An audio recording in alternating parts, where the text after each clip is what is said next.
for Police spokesman Tochukwu Ikenga, who confirmed the incident, said investigation is still ongoing, while the wife of the deceased, Dorcas, who is currently 5 months pregnant, said the family is highly devastated by the news of her husband's death. Lagos State Governor Babajide Sanwo-Olu has urged the National Institute of Credit Administration to continue to promote credit management profession in the country. He stated this at NICA's 30th anniversary business networking dinner night in Lagos. Sanwo-Olu, who was represented by the Commissioner of the Ministry of Youth and Development of Lagos State, Mr. Mobolaji Ogunlede, said he was pleased to celebrate NICA's 30th anniversary and congratulated the institute on its achievements and milestones, which is testament to the dedication, expertise, and unwavering commitment of its leadership and members of promoting excellence in credit management.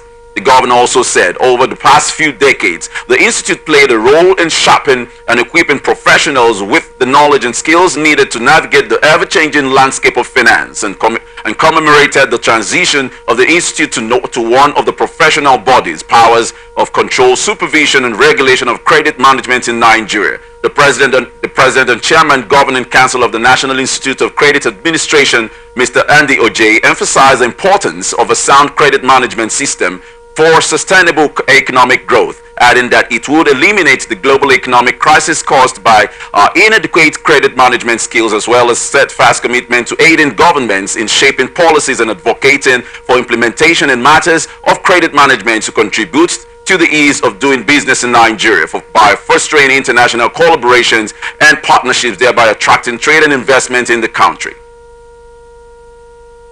Oyo State government has filed an appeal at the Court of Appeal about Ibadan Judicial Division to challenge a High Court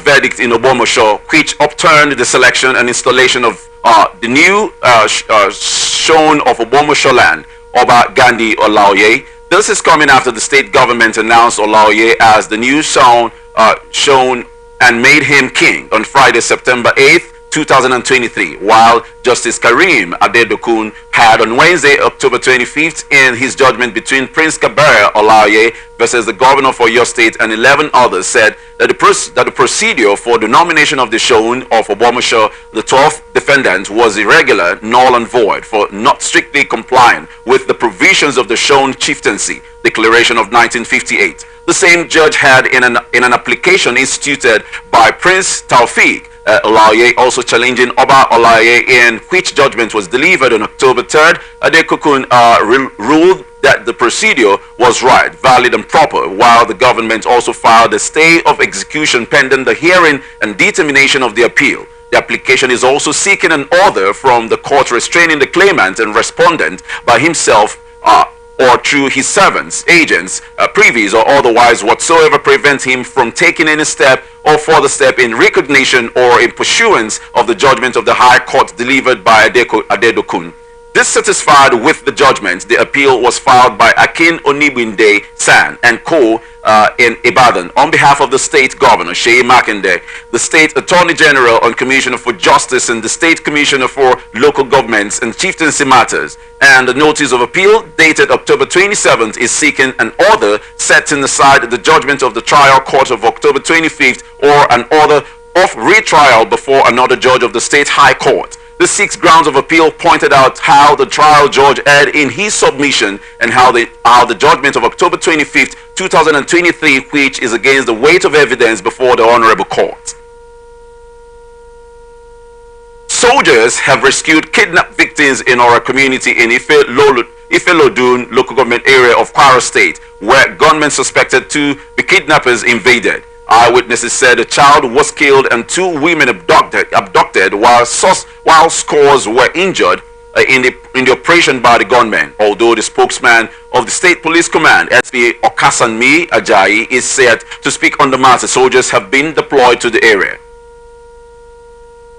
All Progressives Congress in Osun State has probed Governor Ademola Adeleke's administration of of deliberately intending to plunge the state into an avoidable financial crisis. The Osun APC also alleged that the sudden unveiling of a suspicious 100 billion naira development program spanning over 12 calendar months is an ulterior motive to fleece the state. A statement signed by its chairman, Tajuddin Lawal, recalls that the state government revealed plans to execute a 100 billion naira development plan on Friday, and part of the development plan includes the construction of 5 flyovers across the state, rehabilitation of 1.5 kilometers of roads in each local government area, and rehabilitation of selected health facilities and schools. On his part, Governor Deleke said the project, which would be concluded within 1 year, would be executed without any loan or involvement of any financial institution, adding that the program is a gross misplacement of priority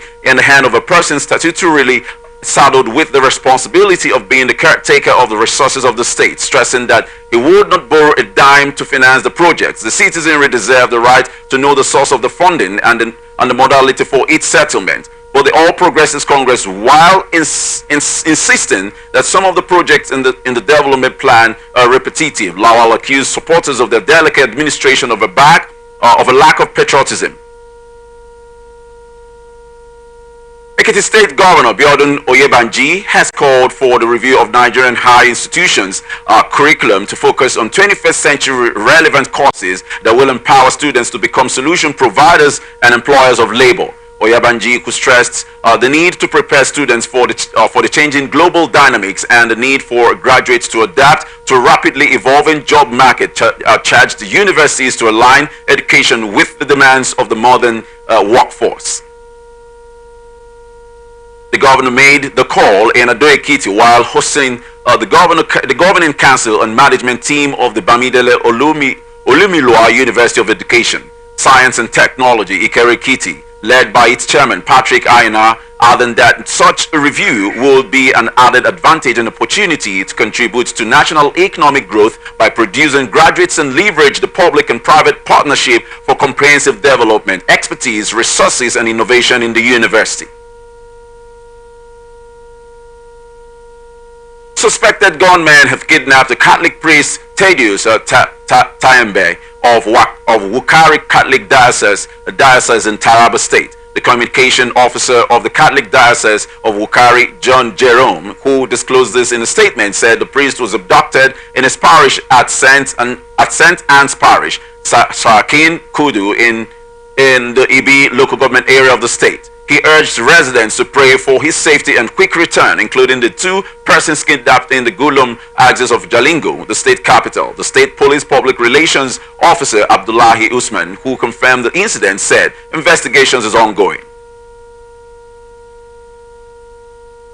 Tragic incident occurred in the Bineri community of Karim Lamido, Taraba State, where a boat carrying more than 80 passengers capsized on the Benue River on Saturday evening. Eyewitnesses said the boat was returning from the Mayorenyo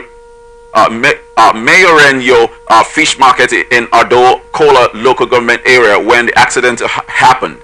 Just 50 minutes after takeoff, and 3 bodies have been recovered, while local fishermen retrieved an additional 12 bodies. Regrettably, all passengers aboard were not with the life jackets as they were accustomed to the waters. Abdullahi Usman, the state's police spokesperson, who confirmed the incident, said the command is awaiting an official report from the divisional police officer in the area.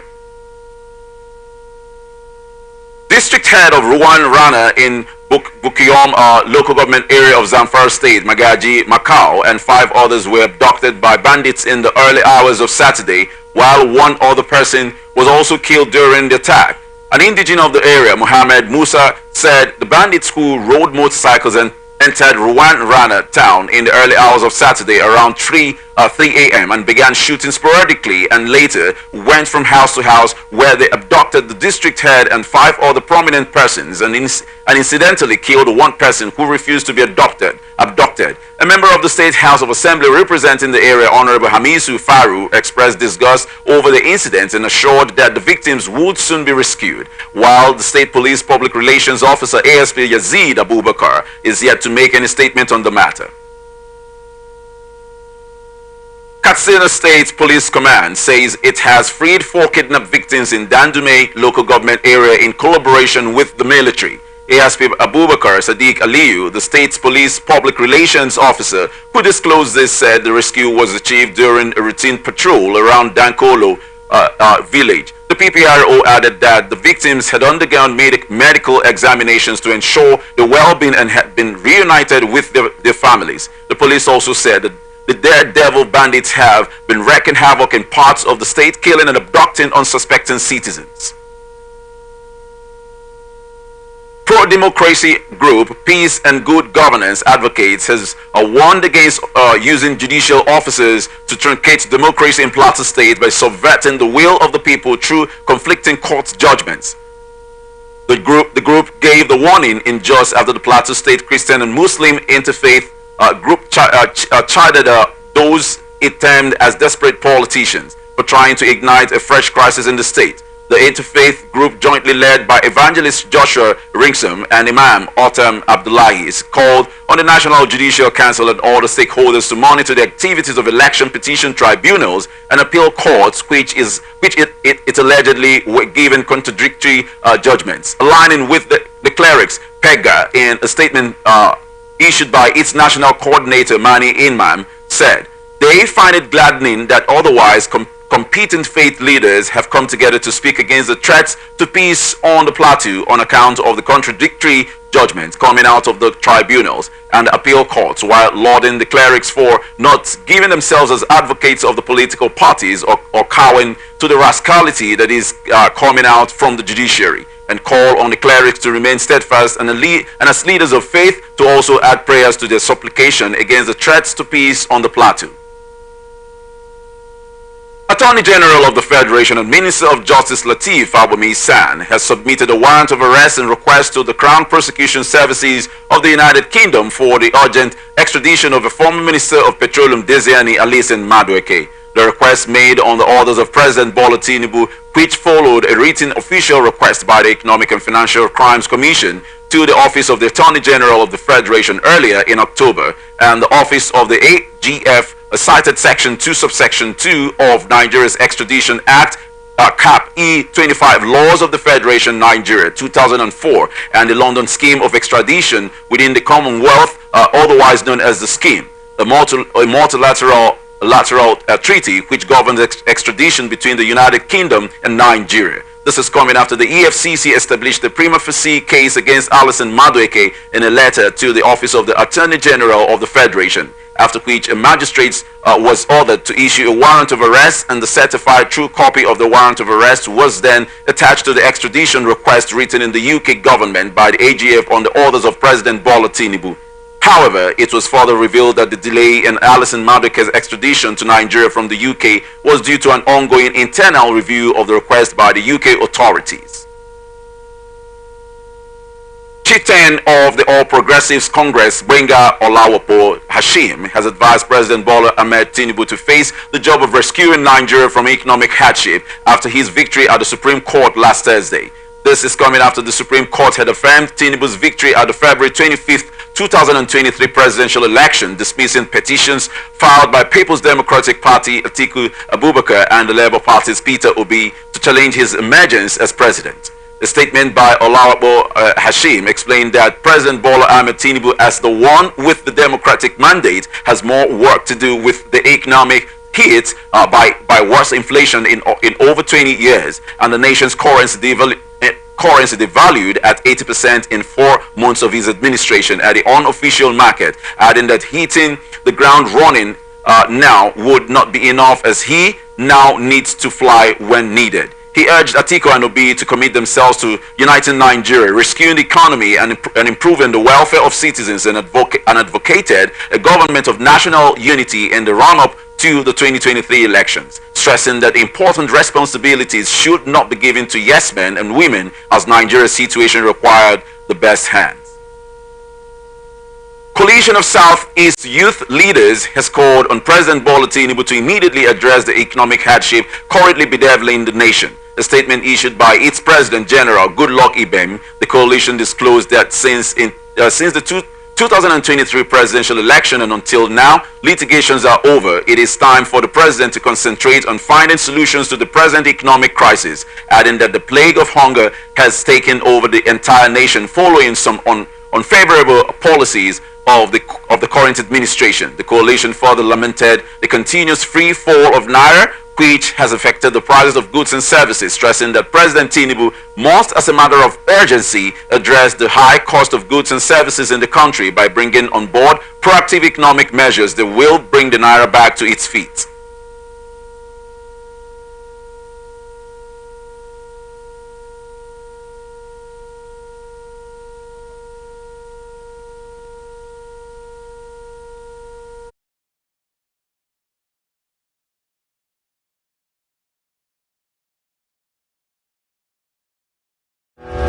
National Broadcasting Commission welcomes broadcasters, content creators, tech experts, exhibitors, and investors from Nigeria and all over to the 13th edition of Africast.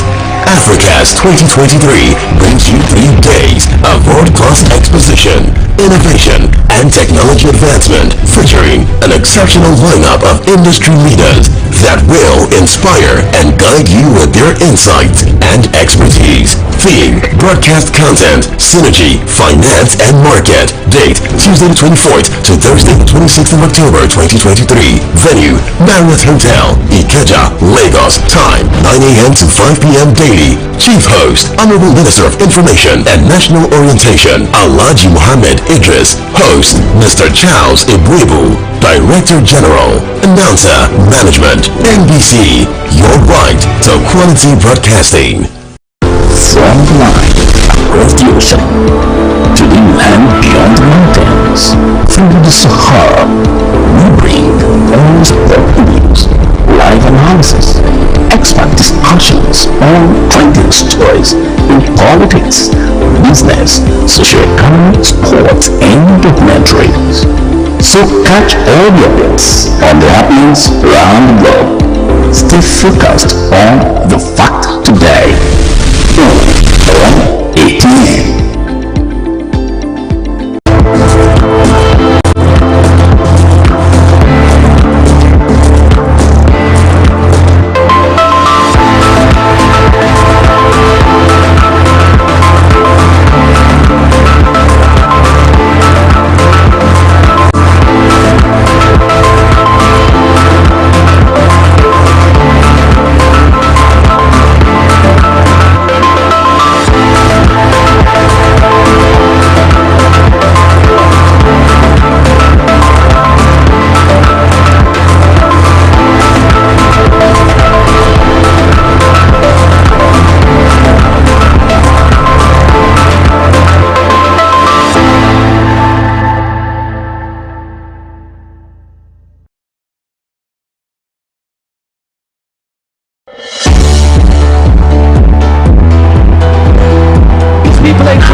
rest of our stories.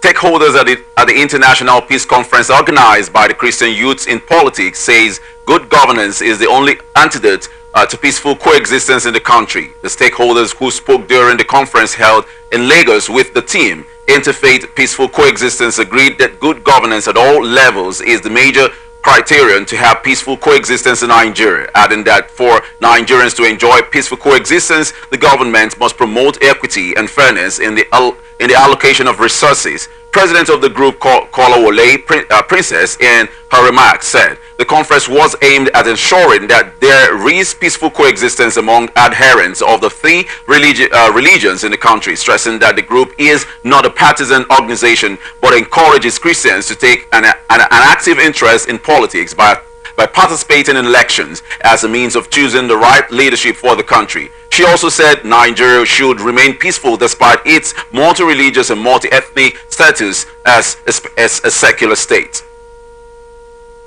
Former Minister of Aviation, Chief Femi Fani-Kayode, has criticized popular Islamic scholar Ahmed Gumi of trying to ignite religious and ethnic war in Nigeria. Fani-Kayode said he should be cautioned against such a move to destroy Nigeria. This is coming after the cleric had said Nigeria can't afford to entrust the responsibility of securing the country to Christians. He made the remark in a sermon where he noted that President Bola Tinubu couldn't remain in power for a second tenure if he failed to meet specific demands.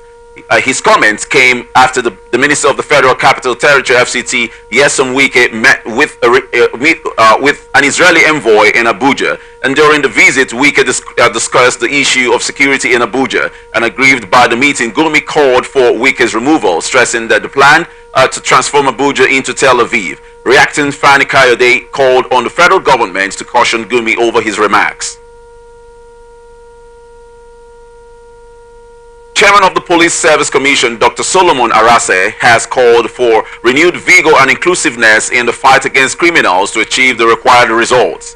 Head Press and Public Relations Ikechukwu Ani, in a statement said Arase, who stated this in an international symposium on countering organized crimes in Africa held in Abuja, enjoined all Nigerians to rise and stand firm against those who threaten the sovereignty integrity of the Nigeria state, adding that no security agency can deliver on its mandate without the support of the people.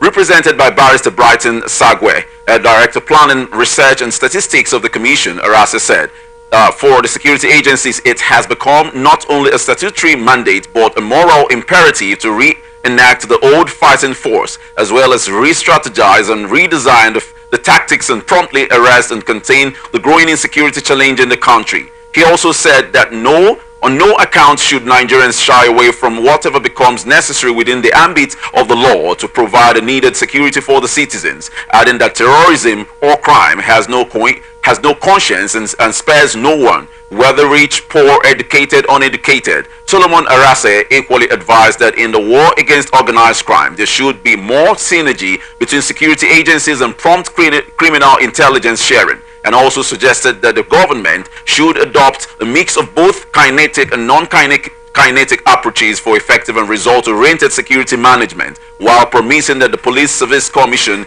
under his watch would collaborate with other agencies to fight organized crime in Nigeria. Minister of Defense Mohammed Abubakar and the Chief of Air Staff Air Marshal Hassan Abubakar are currently in Turkey to facilitate the speedy delivery of the T-129 attack helicopters acquired for the Nigeria Air Force and ordered by the federal government. This is coming after the minister held talks with the Turkish counterpart, Lieutenant General Yasser Gula, retired, on critical bilateral and defense cooperation issues. A statement issued by the Director of Public Relations and Information, NAF, Air Commodore Edward Gapquet Gola, on behalf of the Turkish military, assured the minister to assist in the fight against terrorism and other criminal challenges facing the country, and also called for improved synergy between the companies in Nigeria through the transfer of defense technology to Nigeria. You're watching the Global News on Atlantic Television Network. We will be back after this break. The People's Democratic Party has announced the death of its national woman leader, Professor Stella Efa Atoye.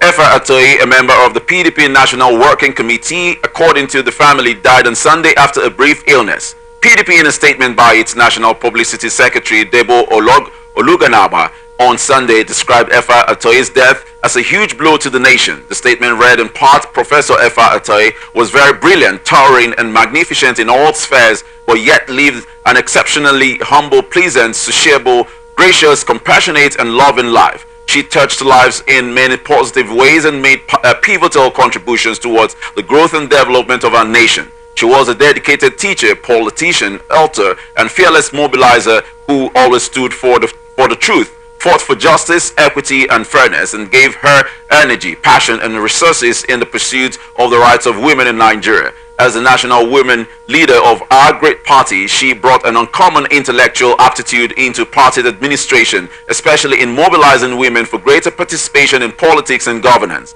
The PDP will always remember her tireless contributions alongside other PDP leaders in the efforts to rebrand and strengthen our great party in the build-up to the 2023 general elections, in line with the mission to rescue, rebuild, and redirect our nation for misrule.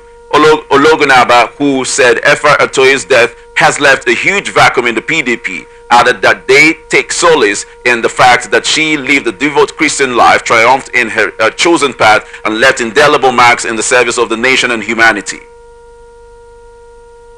Former President Muhammadu Buhari says the country would have paid $15 billion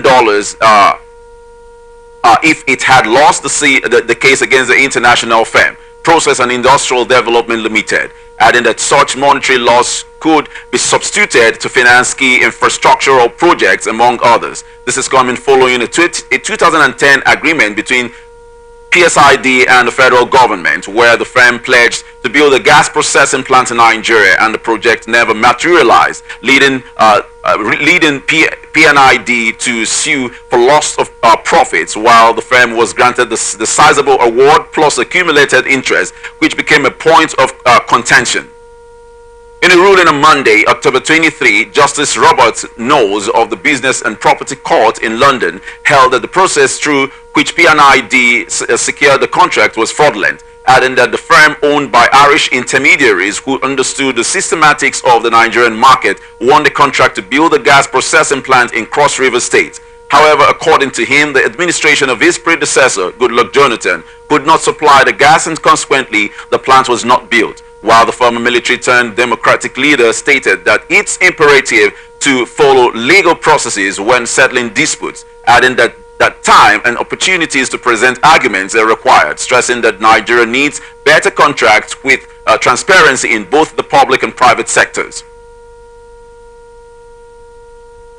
Lawmakers in the Green Chamber have started taking delivery of their sports utility vehicles, while legislators in the Red Chamber will receive the first batch of the SUVs this week. It was also gathered that the last tranche of the SUVs for use by the lawmakers would arrive before December. This is coming after the leadership of the National Assembly had announced the decision to purchase imported SUVs for each lawmaker and bulletproof vehicles for the principal officers.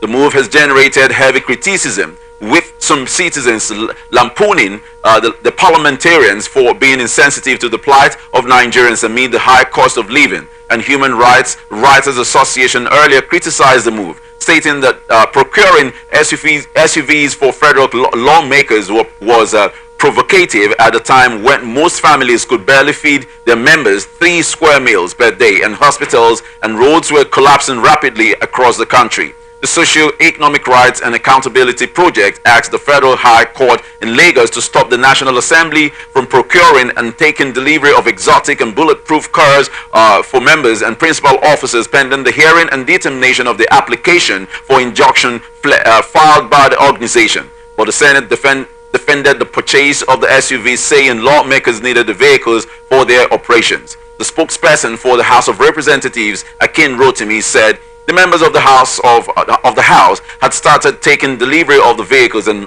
priority was given to female lawmakers and people with disabilities, while much emphasis was laid on people without pending court cases. Up next is business news. Operators in the nation's oil and manufacturing sector got the highest tax exemption out of the 1.42 trillion naira granted to various sectors by the federal government in 2022. This is according to a breakdown of sectoral tax exemption obtained from the Medium-Term Expenditure Framework and Fiscal Strategy Paper 2024 to 2026, stated that revenue forfeiture to 21 sectors was part of measures to protect the investment from foreign competition, industrial estates, and freedom of transfer of profits and capital, among others. Tax exemption is the waiver of a national tax, a fee, or a charge, and suppliers of goods excused can neither charge output VAT nor claim input VAT. No VAT is chargeable on the supply of exempted goods or services, while the government forfeited 739.74 billion naira of its revenue under tax expenditure on exempt supplies, while 675.83 billion naira was forgone as tax expenditure on zero-rated supplies. A sector-by-sector analysis showed that oil production, manufacturing, agriculture, commercials and trading, mining, professional services, pharmaceuticals, transport, banks, and financial institutions were among the top 10 with 1.4 trillion naira worth of tax waivers, while other sectors including bottling companies, property and investment, printing, gas, textile, construction, automobile assembly got 200 billion naira as waivers. The fiscal policy also indicated that exemptions worth 25 billion naira were granted to improve infrastructure, about 2% of the total import VAT tax expenditure. Director General, Nigeria's Country Department, African Development Bank, Mr. Lamin Barrow, says the bank's portfolio investments in Nigeria is one of the largest among the regional members countries, with a total commitment value of $4.4 billion. He stated this at the 2023 Country Portfolio Performance Review Workshop in Abuja, stressing that the performance is a reduction from the $5 billion worth of portfolio in 63 operations recorded in 2022, while reiterating that the bank's commitment to promote investments, although 48 separate fundings were evenly distributed between public and private sector operations in the country. He said currently the bank's portfolio in Nigeria is one of the largest among the regional member countries, with a total commitment value of $4.4 billion, adding that the rate of flagged operations had decreased from 36% in January 2023 to 32% in September 2023. According to him, diligent monitoring of the procurement plans and implementation processes would help the bank achieve 100% compliance. Acting Managing Director and Chief Executive Officer of the Infrastructure Bank, Ms. Nkiru Chime, says the bank will engage state governments in the management of the Infrastructure Support Fund, adding that the current administration recently established the Infrastructure Support Fund for the 36 states of the Federation as part of measures to cushion the effects of the petrol subsidy removal, while stressing the need for private capital to bridge Nigeria's infrastructure deficit. Speaking at the unveiling of the bank's new logo and strategy during the week in Abuja, Chime noted that the bank was working with the government to ensure there were relevant policies that would attract public sector funding. She also said the key to bridging the infrastructure deficit lies in attracting private capital in the space, while advocating for the right policies to enable the private sector to come in and invest. You're still watching the news on Atlantic Television Network. Up next is the international tidbits. Zambia's former president Edgar Lungu has announced that he is making a political comeback following a full-throated cheers of his supporters. This is coming after he retired from politics in 2021 and suffered a crushing defeat in the presidential election after 6 years in office. He left the country heavily in debt and with a precarious economy. But Mr. Lungu is now aiming to capitalize on growing dissatisfaction with his successor, Hakainde Hichilema. While his return had long been anticipated, but this was the first formal announcement. Since Mr. Lungu lost power 2 years ago, there has been a wrangle within the Patriotic Front over who should lead the party that has ended up in court, while the entrance of Mr. Lungu could well heighten tensions and prolong the legal battle, as there is currently another person, Miles Sampa, who claims to have been elected as Patriotic Front president at a recent meeting, including the former president, have accused the government of stoking divisions, which it denies. Mr. H. Lama won the 2021 election, his sixth run at the presidency, with 59% of the vote, on the hope that he would tackle the country's economic problems. But those high expectations are taking a long time to be met, and patience is running thin. And the president has succeeded in negotiating a bailout agreement for the corporate country with the International Monetary Fund, and has also been able to restructure loan agreements with Chinese and other creditors, while he argues that he inherited a country in deep economic trouble in which the all-important mining sector was struggling. Israel has intensified its attack on Gaza while calling on civilians to flee south, where it vowed aid would increase, and the Red Cross was warned of intolerable suffering. The United Nations warned that thousands more civilians could die in Gaza as Israel declared the war had entered the second stage, stepping up its ground operations inside the Hamas-run territory, while Israel unleashed a massive bombing campaign after Hamas gunmen stormed across the border on October 7, killing 1,400 people, mostly civilians, and seizing 230 hostages. President of the International Committee of the Red Cross, Mirjana Spoljaric, said the war is at intolerable level of human suffering, urging all sides to de-escalate the conflict, stressing that it is a catastrophic failing that the world must not tolerate. Thousands of buildings have been flattened in the overcrowded territory of 2.4 million people, with more than half the population displaced as Israel imposed a near total siege. Israeli military spokesman Daniel Hagari has urged civilians to go south to a safer area where they can receive water, food, and medicine, and vowed that the humanitarian efforts to Gaza, led by Egypt and the United States, will be expanded, while Hamas authorities said that a large number of people were killed overnight in strikes on 2 refugee camps in northern Gaza. United Nations Relief Agency for Palestinian Refugees says thousands in Gaza have broken into aid the ports in a worrying sign of civil order starting to break down. The agency said people took flour and other basic supplies after storming several warehouses and distribution centers in the center and south of the territory on Saturday.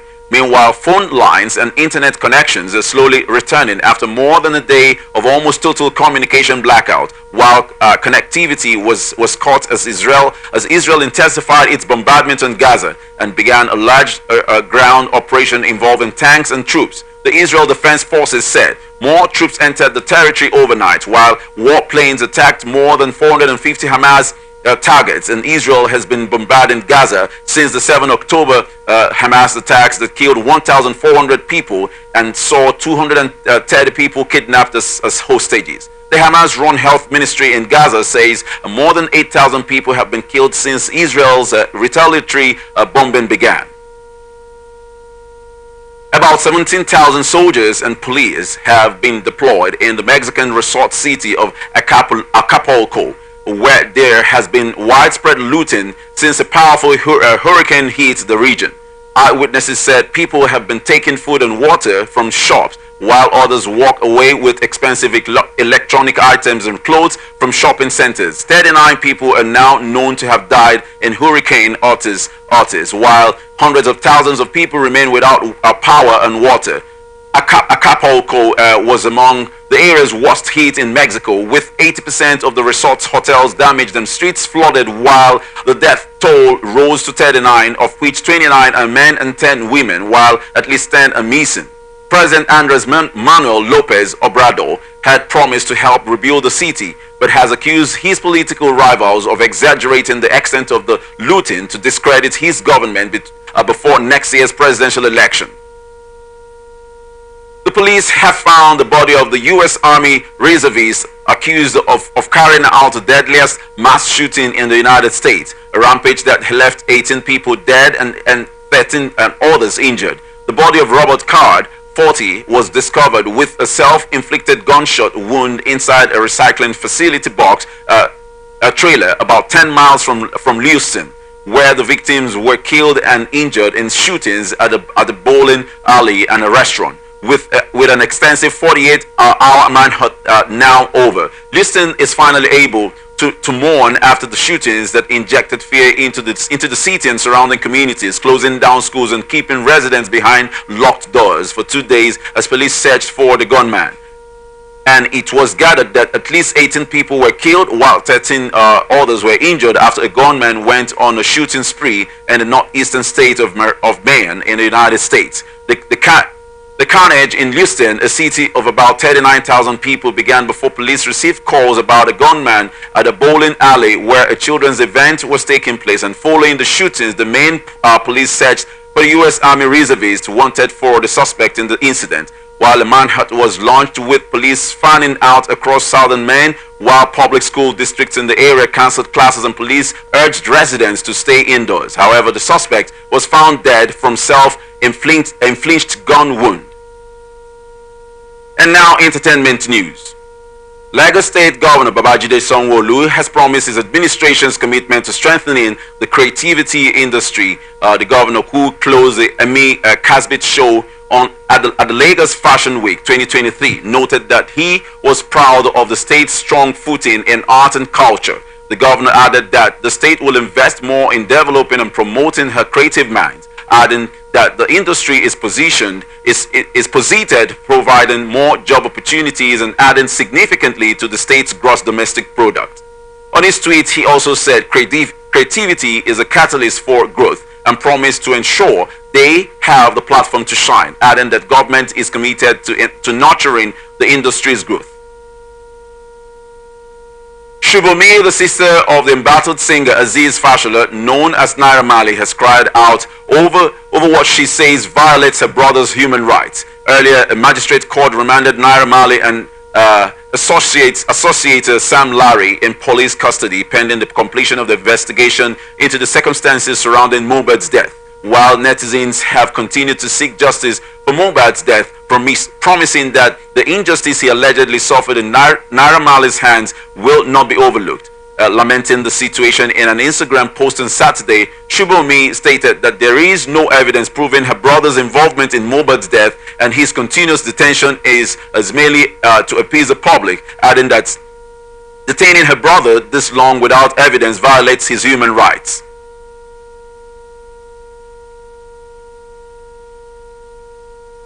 Nigerian disc jockey Florence Otedola, popularly known as DJ Kupi, was allegedly robbed on Saturday night in London, United Kingdom. This is coming after the billionaire heiress iPhone 14 Pro Max got stolen in Soho, London, adding that the phone was snatched from her hand. DJ Kupi disclosed this via her X handle on Saturday, calling on the UK Metropolitan Police to help her recover her phone. Ghanaian dancehall singer Charles Ni Amar Mensah Jr., aka Shatta Whale, says his biggest regret in life is not becoming a lawyer. The self-acclaimed African dancehall king said he doesn't feel fulfilled despite being a successful multi-award winning musician. He said he is still contemplating becoming a lawyer when he makes enough money. And here now is ATN Sports News.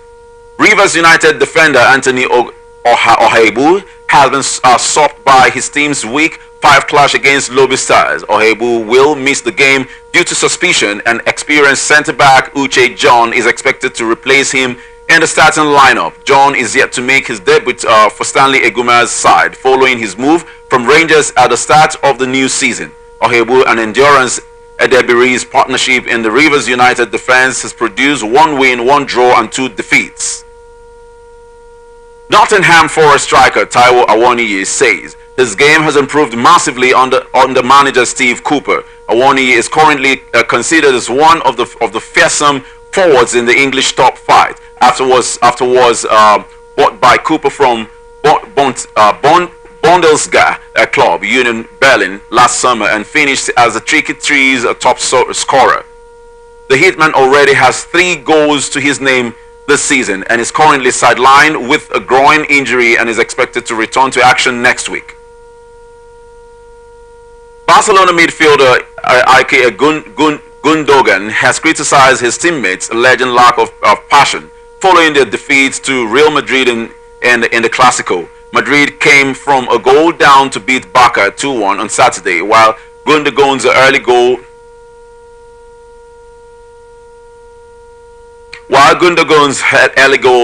was cancelled out by Jude Bellingham's brace in the second half. Barca now trails Madrid by 4 points after 11 games in La Liga.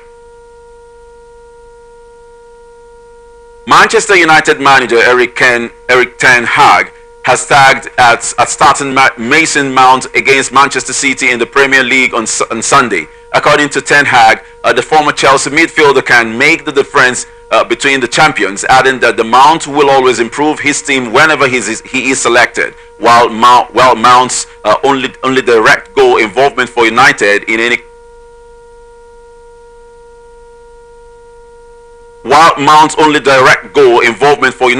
any competition so far was an assist in the Carabao Cup third round against Crystal Palace last month. And that's the global news for tonight. Before we go, another look at the major stories. NDDC boss backs Tinubu on Supreme Court judgment. NLC plans to shut down in Imo State on November 1st. AGF demands Daisy and his extradition from UK over $2.5 billion fraud. DG says AFDB's investment in Nigeria hits $4.4 billion. Israel pounds Gaza with strikes.